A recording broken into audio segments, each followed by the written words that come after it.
হৰিনামৰ ধ্বনিৰে মুখৰিত শিৱসাগৰ চেৰেকাপাৰ সিংহদুৱাৰ গোহাঁইগাঁও বৰনামঘৰ।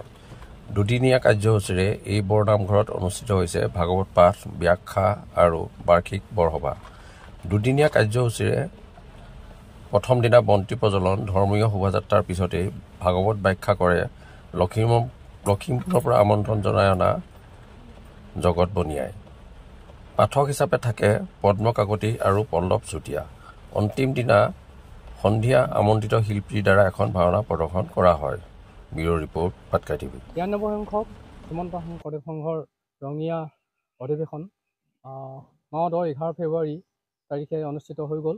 আৰু তালৈ মই সুদূৰ শিৱসাগৰৰ পৰা গৈ অধিৱেশনথলীত কি পালোঁ, ভকতসকলৰ পৰা কি পালোঁ কি নাপালোঁ, এই সন্দৰ্ভত কিছু মতামত মই বিনিময় কৰিব বিচাৰিছোঁ এই ভিডিঅ'টোৰ জৰিয়তে।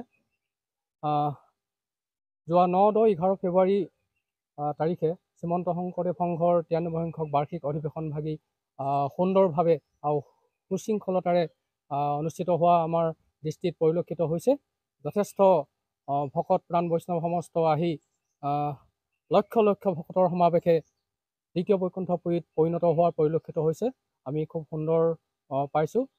শ্ৰীমন্ত শংকৰদেৱ সংঘৰ এই মহান যি অনুষ্ঠান, এই অনুষ্ঠানে বৰ্তমান আমাৰ অসমীয়া জাতিৰ জনক শ্ৰীমন্ত শংকৰদেৱ গুৰুজনা সকলোৱে জানে, সকলোৱে বিদিত যে ধৰ্ম সংস্কাৰক, ধৰ্ম প্ৰৱৰ্তক আৰু তেখেত এজন সংগীতজ্ঞ, অভিনেতা, সমাজ সংস্কাৰক।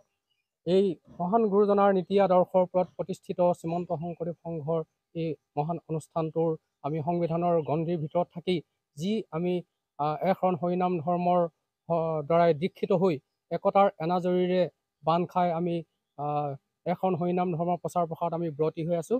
এই অনুষ্ঠানটোলৈ গৈ সঁচাকৈ আমি খুব ভাল লাগিল। শ্ৰীমন্ত শংকৰদেৱ সংঘৰ ৰঙীয়া জিলা শাখাই যি ঐকান্তিক প্ৰচেষ্টা আৰু কষ্ট আৰু ত্যাগৰ বিনিময়ত তেখেতসকলে এই অনুষ্ঠানভাগি সফল ৰূপায়ণ কৰাত সহযোগিতা আগবঢ়ালে, সেইবাবেও মই ধন্যবাদ জ্ঞাপন কৰিছোঁ।